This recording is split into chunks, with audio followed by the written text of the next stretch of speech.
everybody, welcome to Shyam's Storytime. My name is Shyamala and I'm a passionate storyteller. Today I have a very interesting story of King Vikramaditya.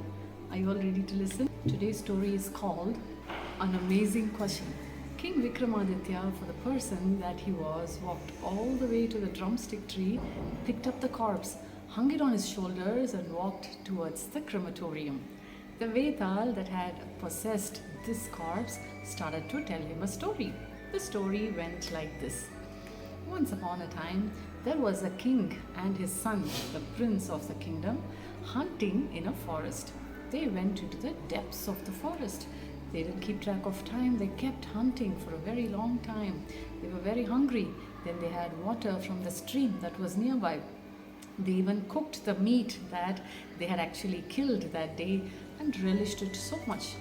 As they were pondering over whether they should return the same day or stay in the forest and go the next day, they noticed a pair of footprints next to the stream.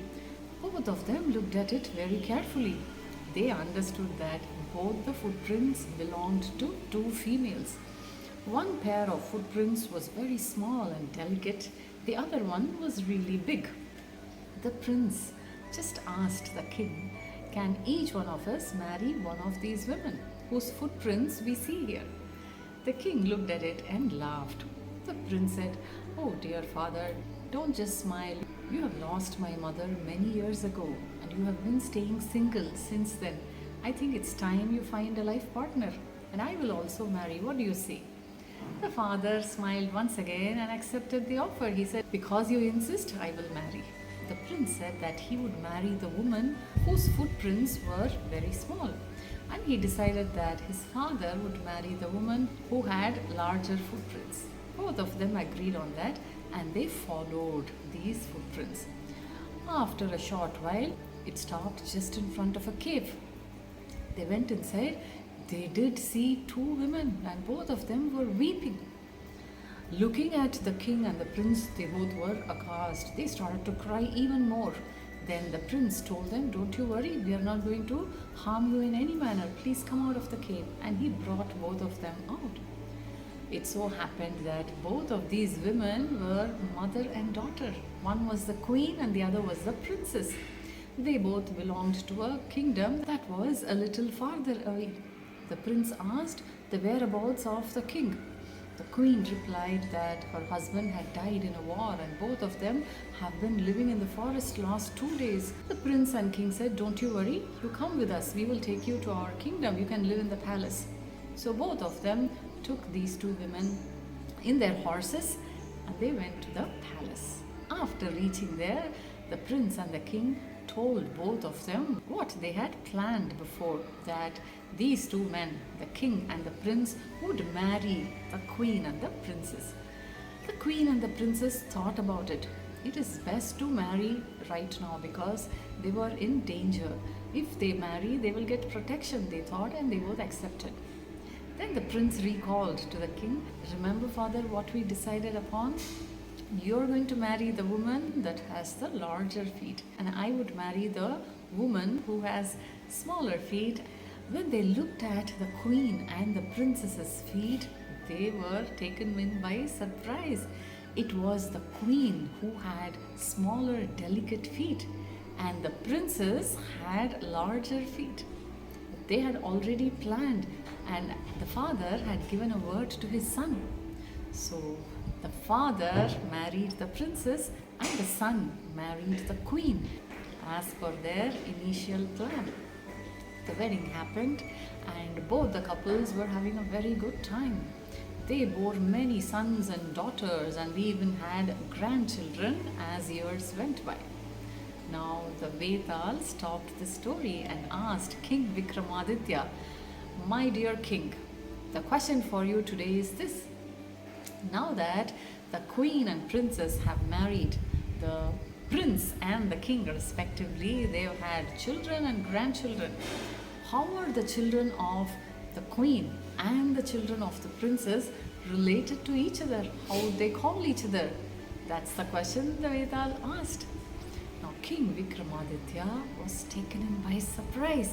all these days, all the stories that he heard, he would just give away the answers instantly, is it not? But today, he took some time and kept thinking, what has actually happened? The princess, by marrying the king, has become her own mother's mother-in-law, is it not? And their children and the grandchildren, how are they related to each other? King Vikramaditya was confused. He didn't open his mouth at all. The Vetal asked him once again, come on, king, if you know the answer, you must say it. If you don't say, your head will burst into a million pieces. But if you speak a word, I will go back to the drumstick tree, warned the Vetal. King Vikramaditya kept quiet throughout. Then the Vetal said, King Vikramaditya, I am so surprised that you don't know the answer to this question. By being quiet, I am so impressed with your behavior. So I am going to tell you something very, very important. You have been displaying excellent behavior all these hours. I have told you so many stories, and for each of them you have given the right answer to the riddle that I asked at the end. Not only that, you have been so perseverant in this dark hour. You have made sure to go up the drumstick tree and pick me up every time I flew back. So for this reason, I am going to help you. Let me tell you this. I know that you are taking this corpse that I have possessed to the sorcerer or the monk who is sitting at the crematorium. And do you know what plan he has for you? He is going to behead you. King Vikramaditya was shocked to hear that.